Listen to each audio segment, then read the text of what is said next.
Hey Science 8s, it's Manchak here with another video lesson for you. This time we are tackling concept D4 in our mechanical systems unit. Before we get into that, let's just do a quick review and see where we've been so far, and we'll talk about where we're heading in this concept. So we had started out the unit, with talking about simple machines. And examining the 6 kinds of simple machines that are out there and what simple machines do and what a machine does for us in general. Some of you have done some great work on the activity that I put out for that, exploring simple machines around your house. Those of you that haven't, hey, this is a reminder, jump back in and do that for me, please. We then moved on to concept D2, which dealt with complex machines, where we started to see machines composed of other subsystems that are made up of simple machines and how they work together. We used a bicycle as an example of a complex machine, using a bunch of different kinds of simple machines inside that more complex machine. We also talked a bit about gears and linkages and how they work and what they do for us. Then last week we moved on to mechanical advantage and speed ratio and actually started to put some numbers to what's going on with these machines. How much you tried to figure out and put a value to how much easier a machine might actually make the job for you, or how much quicker the machine might make it for you in the case of speed ratio, something like a bike. And we tried to tie those into different examples as well. What we're moving into today is the second last concept of our mechanical systems unit. It's gone pretty quick, called work, and we're talking about work and energy, and then we're going to introduce hydraulics as an example of how we can transfer energy from one thing to another. So we're going to talk about what work and energy are. We'll calculate work using a formula, which I'll show you. Very simple calculation to do, no harder than anything we did in the last concept. We're going to identify what it means to have work input and output, and then we're going to tie that to efficiency. Then we're going to discuss what a pneumatic and hydraulic system is, and then how those transfer energy and how they can magnify energy, how they can actually have a mechanical advantage for devices that particularly use hydraulics. And I think hydraulics are the really interesting ones for those of you that are mechanically inclined and want to learn more about that. So I think without further ado, I am going to, I'm going to show you this really quickly. This is our quick breakdown of what we're going to cover in this concept. So I'll just move myself off to the side there so you can see that a little bit better. So we're going to talk about work and energy to start with. We'll define what they are and recognize how we can see work being done, quantify work. Man, it's going to be a lot of work, this concept. Jeez. We're going to talk about the link between work and energy and the transfer of energy, and then we'll eventually get into efficiency and then talking about hydraulic systems. Where you found this video, above it is this information here, which shows you the other stuff you might want, like textbook pages, some videos that I'll make reference to in the PowerPoint presentation that we have following, some formative work that I'd like you guys to do, some questions out of the textbook, a worksheet, and then a practice quiz. Remember, do the practice quiz first, wait for feedback, then move on to your summative quiz. And then we'll do the summative quiz right at the end. So I think I'm going to shift the view over here, and actually I'm going to move it down for just a second, pop into our presentation here, and we'll start to work our way through. So we've covered all of this already up here, the work and energy and all of that kind of stuff. We've run through what your outcomes are going to be for this. Now, I would like you guys to take a moment, if you can, and maybe hit pause and consider these questions. What does it mean to do work? And how about from a scientific perspective? So think about it from two perspectives. If I say, hey, get more work done, what does that mean? Or your parents are nagging you, hey, you haven't done your work today, right? What does it mean to do work from that perspective? And then how about from a science perspective? What is up with the science perspective, and how is work being done from that perspective? So hit pause now, answer those questions in the little space in your notes, and then hit play again, and you'll see me back here on the next slide.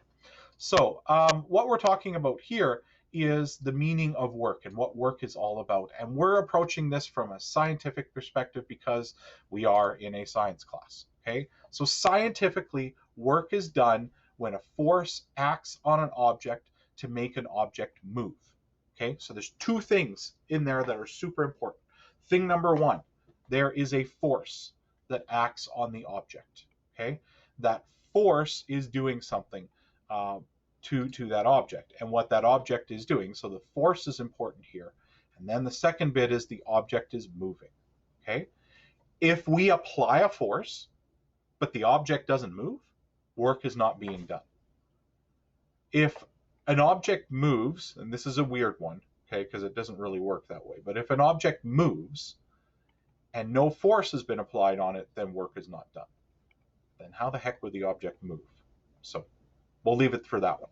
The big one for me is the moving one. If you apply a force to an object and it doesn't move, work is not being done on that object. So in order to say that work is being done, there must be movement. If there is no movement, no matter how much force is used, we scientifically are going to consider that no work is being done. Something that we'll learn in Science 10 when we do the physics unit in Science 10 is that the direction the force is applied and the direction of movement must be in the same direction for the object to actually be, for us to say that there is work being done on that object. For now, it's good enough for me if you guys can just say that there's a force applied and an object moves. So if we apply a force to an object and that object moves, we know that work is being done. Works for you? Okay. So for example, a worker uses a force to move a large carton up a ramp. Energy, pushing, is transferred to the carton from the worker. So the worker has energy in them. They are pushing on that object, that large carton. Well, they are doing work on that carton because it is moving. So we say that the worker did work on the carton as long as the carton moved up the ramp as a result of the worker's pushing action. If the worker is pushing with all their might on that cart and nothing is happening, work is not being done. Maybe we need another worker to come in and help to give a shove to that object as well. So the amount of work that is being done on an object is, we can actually put a calculation to it. We can actually associate a number with the amount of work that's being done. And so we calculate the amount of work by multiplying the force that we exert on the object by the distance that the object moves. So force times distance. And the formula looks like this. W is work. That makes sense. Equals F for force times D for distance. Okay, so force times distance gives us work. Couple of things to remember. Force is measured in newtons, okay, and distance is measured in meters. And the resulting unit is something we call a joule, which is a capital J. And it's named after an English scientist named James Joule, who did a lot of work in quantifying energy. Okay, so work is force times distance. Work is measured in joules. Force is measured in newtons. Distance is measured in meters. So what we're going to do now is we're going to get set up, and I'll do an example of this for you to show what's going on. And I'm just going to drag a screen in, and we'll go from there. All right, so here we go. Drag that window in, and boom. All right, so we have this question, and this is going to show you how a calculation might work for sorting out work. So it says, calculate the work done on a vehicle pushed with a force of 300 newtons over a distance of 3 meters. When I tackle one of these questions, like I've always done, I want to make sure that I'm spending the time to investigate what is actually in the question. Okay, so first thing it says, calculate the work done. So that's what the question is asking us to do. It wants us to figure out how much work is being done on that object. Okay, now it's a vehicle that's being pushed with a force of 300 newtons. Okay, so force of 300 newtons. Remember, a newton is our unit of measurement for force. So remember, N is a newton. Okay, that measures force. Okay, and so that must mean F for force, so this is going to be F. F for force is 300 newtons. Okay. Then the next thing I'm looking up here is that we have a distance of 3 meters. Remember, distance is measured in meters in this case. Sometimes distance could be measured in kilometers. So D stands for distance. So work is force times distance, and we have 3 meters distance. So we're just going to try to figure out how many joules of energy were expended to move this object 3 meters if we used 300 newtons of force. So work is force times distance. Our force is this value here. Our distance is this value here. So it's going to be 300 newtons times 3 meters. Okay. And my final answer, you can grab your calculator out if you want to follow along. I'll plunk it down up there for you. And it's 300 times 3. Okay. That gives me 900. So the amount of work done is 900 joules. Okay. So we've done 900 joules of work to move by applying a force of 300 newtons to move an object 3 meters. Okay. Relatively simple calculation, I hope, for you to manage for this particular concept. Okay, so I am going to get us back to our original state, and so we've calculated that question. If that didn't make sense, track me down online and let's work through that together. So, what then is the relationship between energy and work? Well, they are really, really, really closely connected to each other, okay? Because without energy, there would be no work, okay? We need energy in order to exert a force on an object. So work is done when there is a transfer of energy. Big, important idea, this whole idea of transfer of energy, from energy going from one object to another object. So in the example where the vehicle was being pushed in the last example, energy is being transferred from the person who is doing pushing to the vehicle itself. Okay, that transfer of energy means that energy is gone from the person doing the pushing to the object itself. So energy provides the force needed to make an object move. The energy can be in the form of human energy, like muscle power, which is powered by chemical reactions in our body that produce energy that allow our cells to do what they're supposed to do, or it can be in the form of another energy source, such as gasoline for a car. Okay, all of those things are involved in transferring energy. Hope that makes sense. So without energy, there is no work. Here's the really interesting thing. Energy and work are measured in the same units. They're both measured in joules. So the work done on an object equals the energy gained by that object.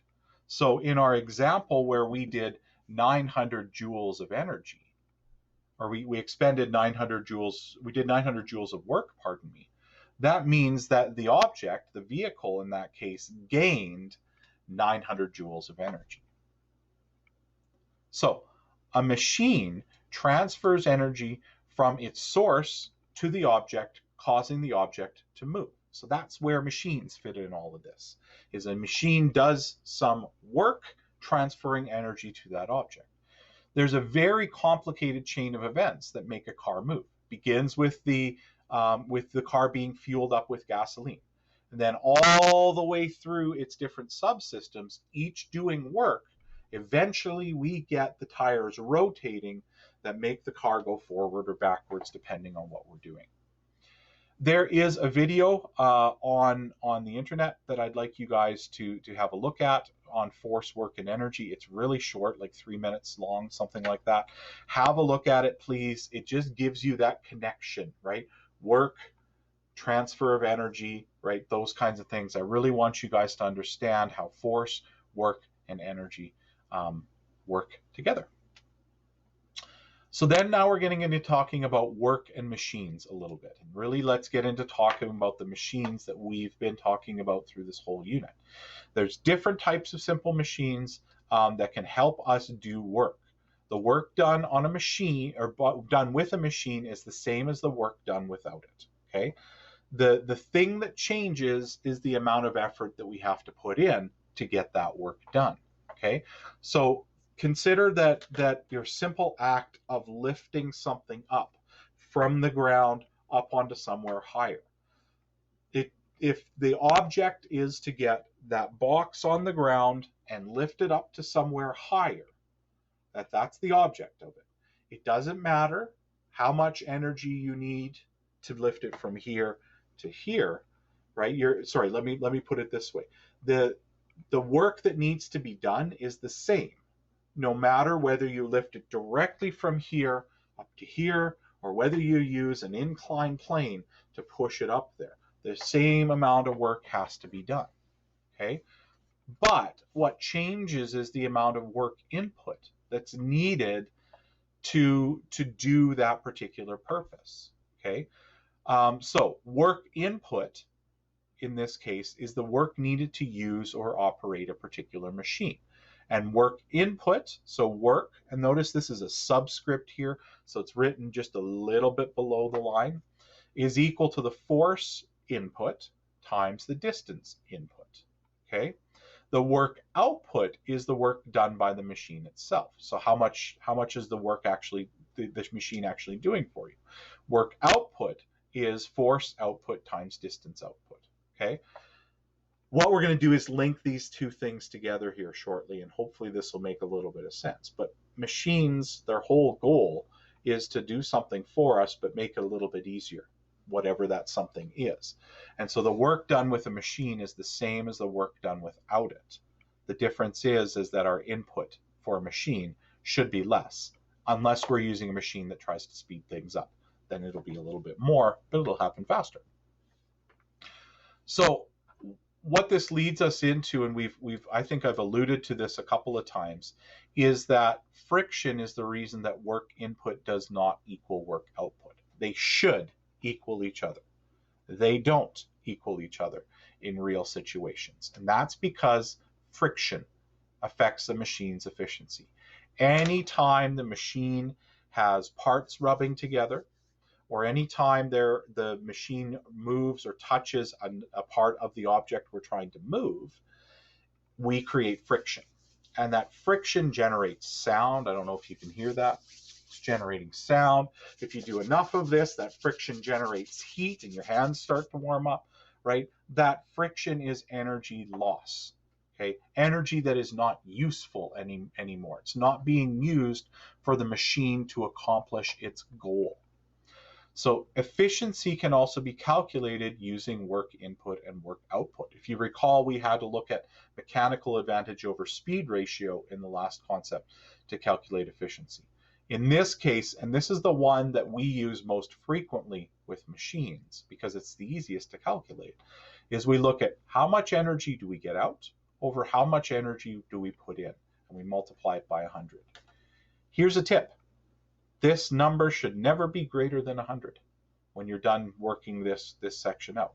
If it is, you've done something wrong, because you can never have a machine that is more than 100% efficient. You could never have a machine that is 100% efficient. So, pro tip, put the smaller number on top and the larger number on bottom, and you're going to end up with the right answer. Okay? Because you can never have greater than 100% efficiency.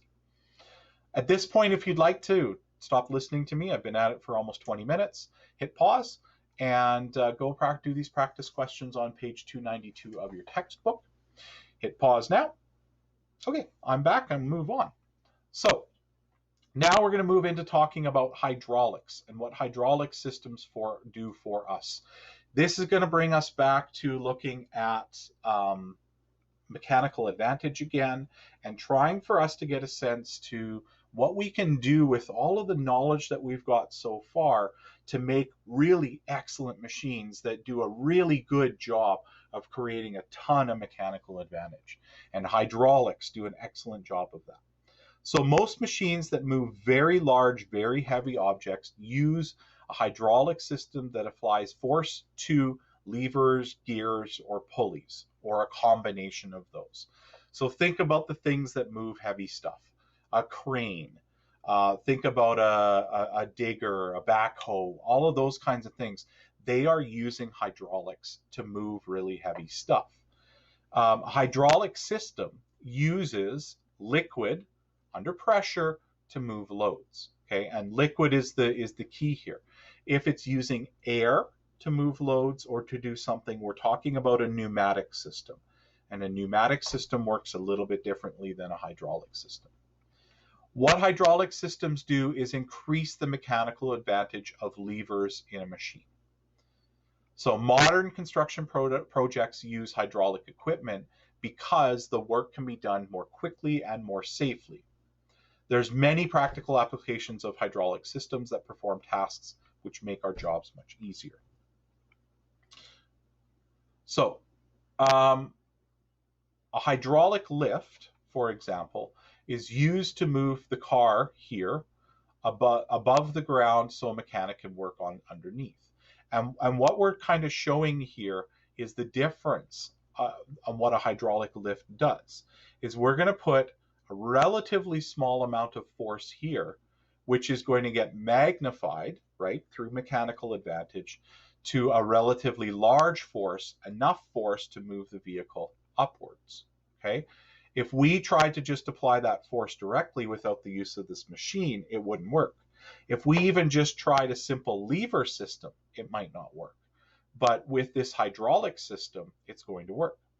This gray stuff that we have filled in here, okay, in this area here, this gray stuff is a hydraulic fluid of some sort.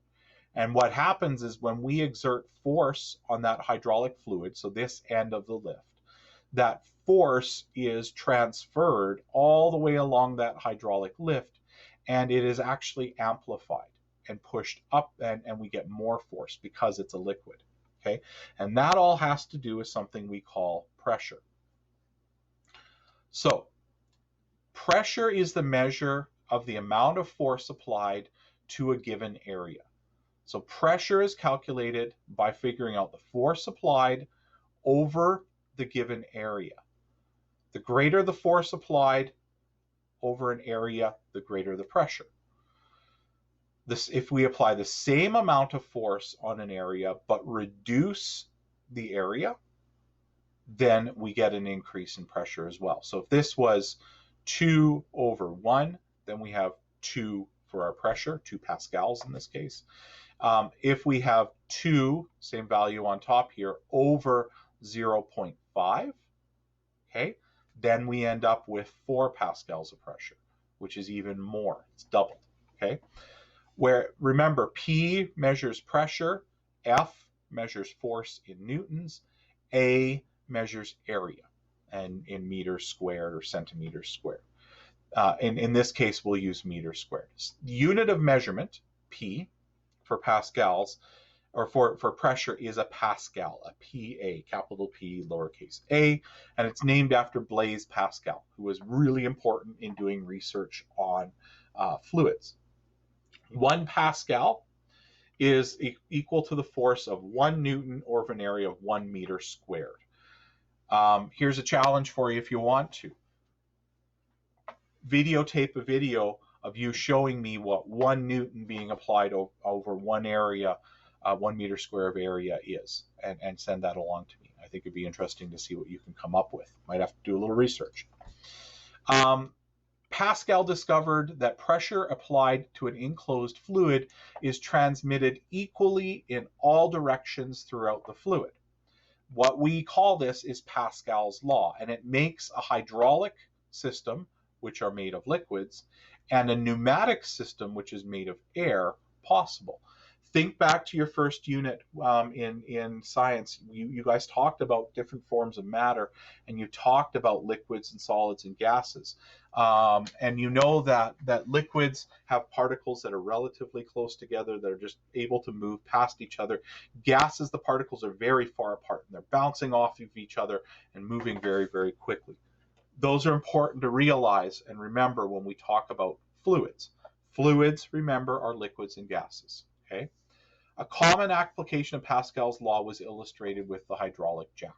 Okay, is if we apply pressure over here to this liquid, that pressure is being transmitted all the way through the liquid equally in all directions, meaning that it gets transferred all the way along here and equally in all directions, including pushing upwards on this hydraulic jack. In a hydraulic system, the pressure is created using a piston. And the piston can be different sizes, and the hydraulic devices use pistons that are different sizes attached to each other with a flexible pipe. Normally, what I would do at this point in the classroom is I would actually take out a couple of different size syringes and we'd play around with an enclosed system like a hydraulic lift, but just with syringes and pushing on them.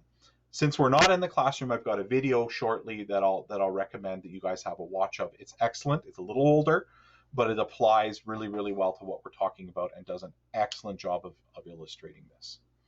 The input piston is what's used to apply force to the fluid, which creates pressure in the fluid. The fluid transfers the pressure to the output piston. So this would be the input piston, and it's transferring that pressure to the output piston. Okay, we're going to link this all together in a second, and I hope it makes sense for you because this is really cool how this stuff works. This exerts a force on the output piston, and the result is a mechanical advantage that makes the hydraulic system very useful. So how does the mechanical advantage work? All right, here we go. The mechanical advantage in a hydraulic system comes from the fluid pressure in the system. Remember, we can calculate mechanical advantage by taking our output over our input force over input force, okay? And basically what this system is doing is magnifying force.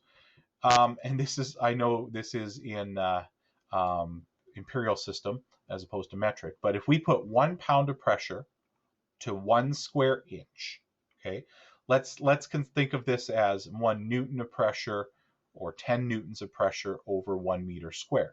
That means there is 10 newtons of pressure over here. Okay, if this is now, we have 10 newtons of pressure here over a 10 square foot area, or a 10 meter square area, then we're going to be able to lift actually 10 pounds. So 1 pound to lift 10 pounds, that's a mechanical advantage of 10, if you think about it. We'll do a calculation in a second that I hope shows you what's going on.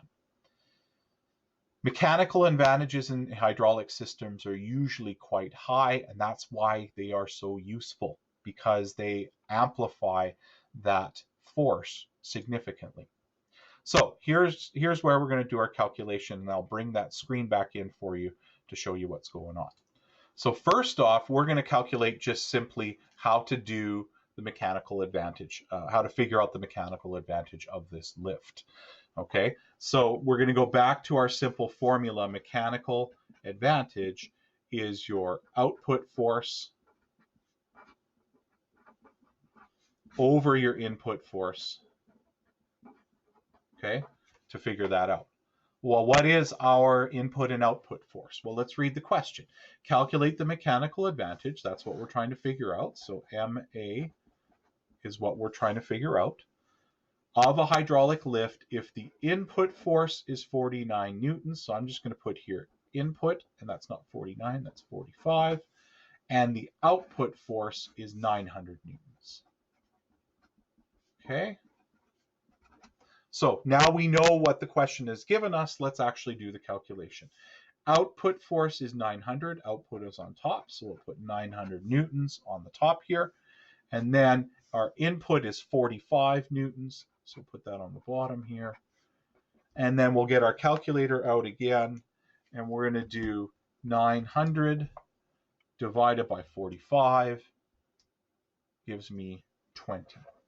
So remember, mechanical advantage doesn't have units, so we don't have any units to write down on there. So all it's telling us is the mechanical advantage of this system is 20 newtons. Simple. We've calculated this before. it's a nice little review for you. So I'm going to bounce that out of here and we'll move to the next slide. So we're getting close to making this all kind of tie together for you. The reason for the large mechanical advantage in a hydraulic system is the ability of the fluid to transmit pressure equally. What that means is the pressure on the input piston is exactly the same as the pressure on the output piston. This is going to make a lot of sense in just a second here. It allows us to use then a small force on the small piston to produce a larger force on a larger piston. If the pressure is the same between small piston and large piston, then what's going to change is the force if we change the area of the larger piston. So from Pascal's law, we know that the pressure the small piston creates is the same everywhere in the fluid. Okay? So the large piston has a larger area and is able to multiply the pressure because of its larger area. The force and the area at each piston act as ratios that have to be equal to each other. So this is probably the most complicated mathy thing we're going to do all year in Science 8. And I'm sorry, it's a little bit tricky. If you don't quite get it, that's okay, because this is a little bit unusual. But we can look at it two ways. This here is exactly the same as this here. I've just simplified this because I don't want to have to write all of that out. But this ratio, these two things are equal to each other. The force of the small piston over the area of the small piston is equal to the force of the large piston over the area of the large piston. What is force over area again? Oh yeah, pressure, right? So that means that the pressure of the small piston is equal to the pressure at the large piston. So if we know what the force is here and here, and we know what the area is here, we can figure out what the force of that is, doing a cross multiply and divide kind of thing, which I will show you in a second. So by solving this ratio, you'll find that the forces created in a hydraulic system produce very large mechanical advantages, making them so incredibly useful.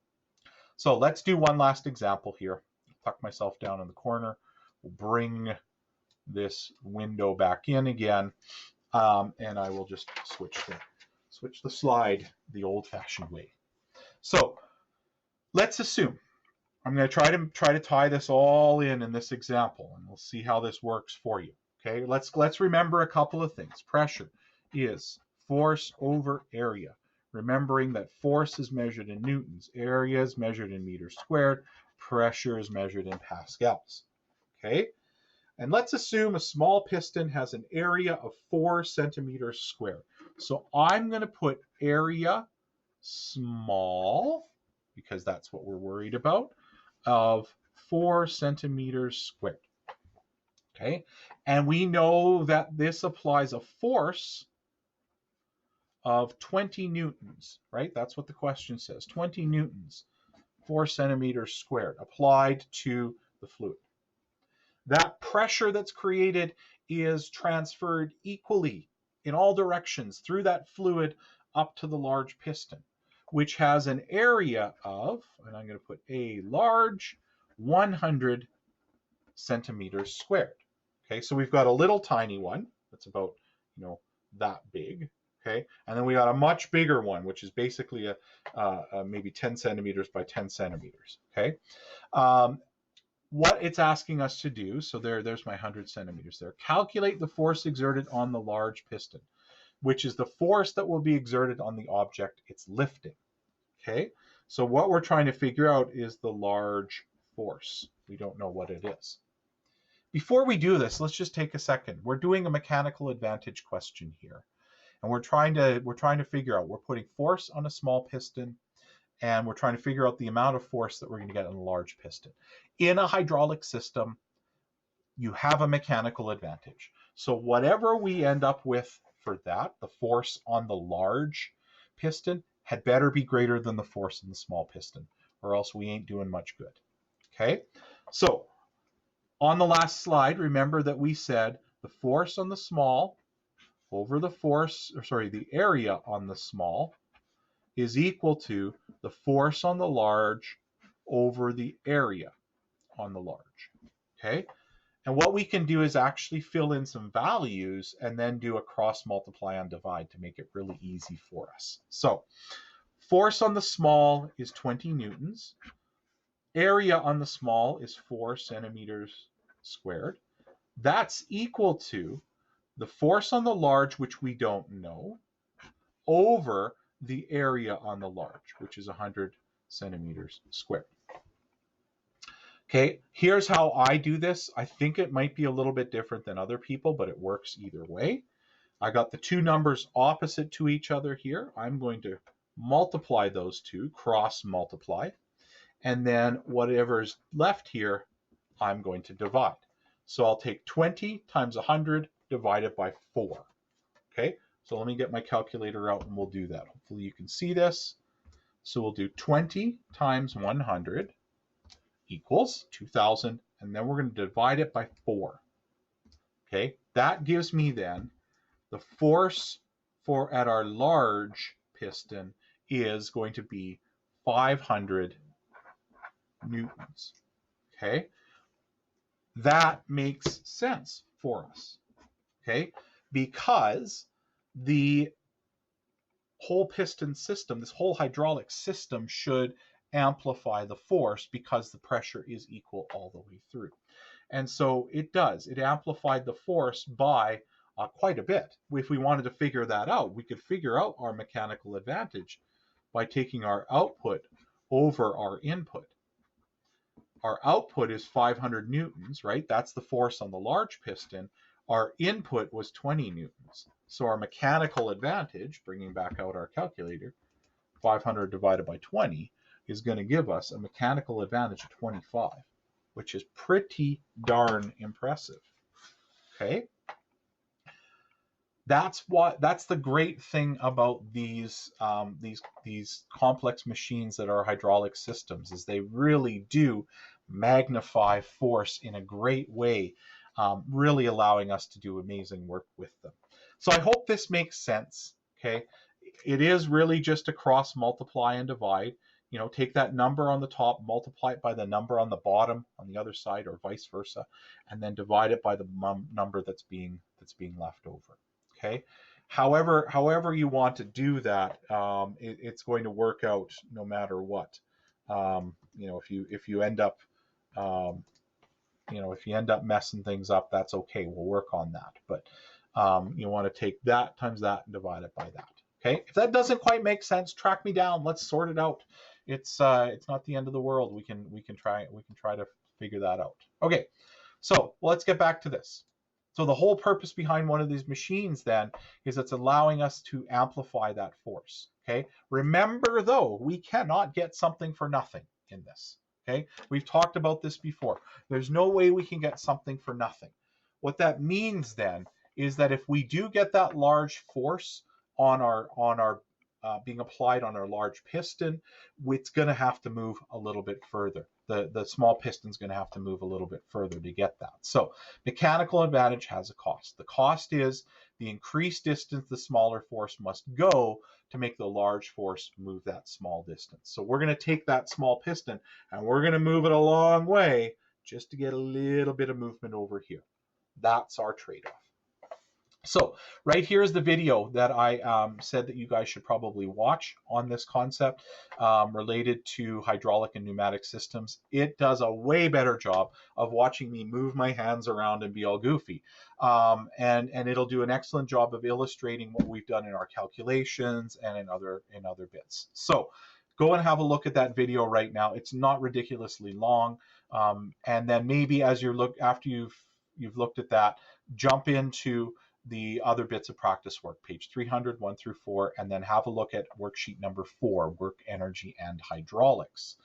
And if you've got some time left over, you got nothing better to do, I have thrown 0 Bill Nye at you so far in this unit, so maybe go have a look at this. It's also in the Google Classroom. That link is there under D4 resources, work, videos, etc.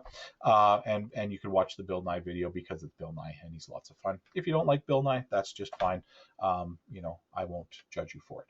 So that is the end of Concept D4 and what I have to teach you for Concept D4.